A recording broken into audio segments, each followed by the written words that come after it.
So I don't know what the fuck took me so long, but I love Ultraman now.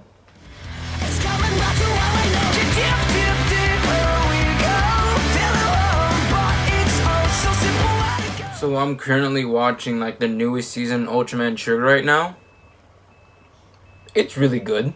Like like if you saw like a few of my old videos, you saw me react to the trailer for the new Ultraman movie, and I realized I've never made an Ultraman video. So one benefit about Ultraman is that you can either watch it on YouTube or the TokuFun website. Also, the opening is amazing. It's so good that the actor of Trigger himself sang it. And his version is just as good as the original. So I don't want to spoil too much because I highly recommend watching Ultraman Trigger yourself, but it's about Kengo, who is a florist who wants to see the whole world smile. And literally his catchphrase is smile, smile. And his henshi's really cool as well.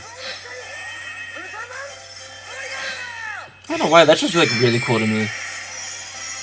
And this is his Ultraman form, and if you can tell by the title, it's apparently supposed to look like Taiga. I don't know who that is. So without spoiling anything, from what I've seen, it's not a reboot of Taiga, it's like a sequel? Either a sequel, not a spin-off. Cause spoilers for episode 19, but there's a crossover, there's like a mini crossover with Trigger and Taiga. That happens. And I don't know. I have to watch Taiga, cause from what I've seen, Ultraman episodes are usually like 25 episodes long. They're always like 25 episodes and then like a few movies, but like old Ultraman series are like 50 plus, like Kamen Rider and Super Sentai. So back to video. Oh, also for some weird ass reason, they're on Mars and then they go to Earth. And it takes like apparently a day of travel. I feel like in real life it would take at least a year. Okay, what really got me into this show was him.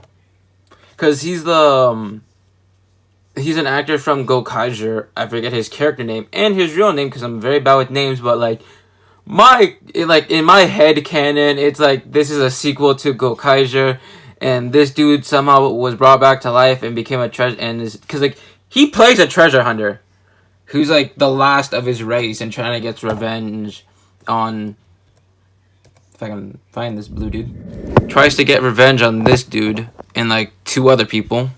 I can't find them, so yeah, but like I don't want to spoil too much because I honestly recommend watching Trigger, so I'm not going to talk about his character a lot because like at a certain point shit gets real for him very fast.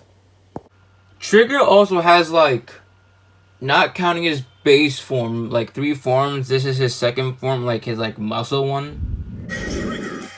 And there's even a whole catchphrase thing to it, which I think is kind of cool. Toriga. I want that. I don't know, cause like I saw this thing on Amazon and I almost bought it. I don't know why.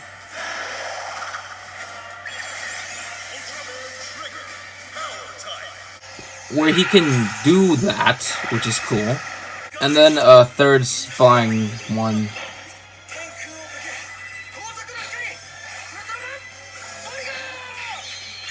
It's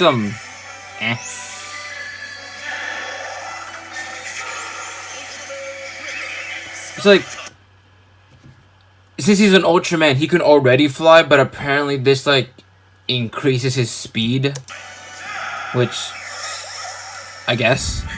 And he has a sword, and for each form the sword looks different, because like when he's in like his red muscle form, his sword turns into that.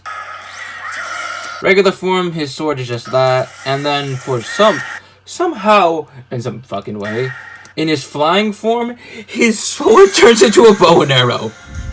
And then what I'm saying is his final form. I don't want to show it because it's kind of cool the way he gets it. So like you have to watch the first 12 episodes, and each episode is like a half hour. So like you can probably binge to this point, because like I honestly recommend it, because a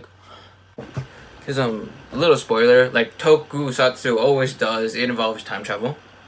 And well, since I'm about to get to this part, they also do dimension travel, because like they do a similar thing with like, because like Ultraman came out in like the 1966. I did research. They actually do crossovers very frequently, like how with Kamen Rider, they only do crossovers whenever it's like an anniversary. Sorry, an anniversary movie, or like it's like the yearly crossover where it's like the previous Kamen Rider does a crossover with the new Kamen Rider, then etc. etc. They do crossovers very frequently, like how do I describe this? Like how like with ZO or Decade or Gokaiger, not Decade, they did that once. Like with Gokaiger or ZO, where like previous Ultramen come visit him and then help, like how in episode 7 Ultraman Z, just like in the beginning of the episode, he's fighting something. He's fighting something and then ends up through a wormhole, and then ends up then ends up in Trigger's world. From what I've been told by other Ultraman fans, this happens a lot. Cause I saw this movie like a while ago, so I'm not gonna try to explain it. Like apparently, like there are like other worlds where there could be one Ultraman and then like another world where there's another Ultraman, or for some backward ass reason there's like Ultramen in the same world, but like different time periods. I don't know. I don't know. I'm terrible at explaining anything. Also, Ultraman Trigger Episode Z, the movie, you kind of have to watch these. From what I've been told, from like those like people who look at trailers and go like shot for shot, you have to watch because he's in episode 7 through 10, I think, with like Ultraman Z and whatnot. The episodes are really good, because like these are like the episodes Ultraman Z and Trigger crossover actually got me to watch Ultraman Z, Ultraman Z is really good. I'm covering Trigger's final form because I don't want to spoil like Ultraman Ribbit. Yeah, Ultraman Ribbit even crossovers in episode 15. And this episode is all kinds of backwards in a funny way, because like they go from sparring each other because Trigger can't handle his like new final form, and Ribbit ends up kicking his ass. And then it goes to Ribbit teaching them how to dance, because apparently from where he's from, it's how you control your power or something, which is absolutely hilarious. And then randomly out of nowhere, they just get the dance and then do it. And I was in school when this episode came out, and I got in trouble for laughing so hard. And yes, this dude says this was a training exercise to empty their mind. The fuck? Because 5 seconds later, he just knocks him out.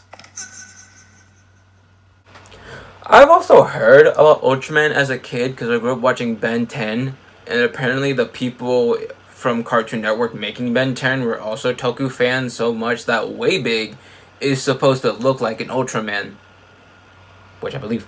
So yeah, without spoiling more than I think I have, because I explained everything so shit. I'll leave the playlist to the Ultraman thing on YouTube or to the Toku website or the Drama Cool website, because I honestly recommend watching Ultraman if you're already watching Kamen Rider or Super Sentai, because I'm all caught up with Trigger, because like the new episode came out like 2 days ago and I think I finished it. I started Ultraman R/B, or Ultraman Rosa and Blue, or Rose and Blue, or whatever it's called, and Ultraman Z, I think another one.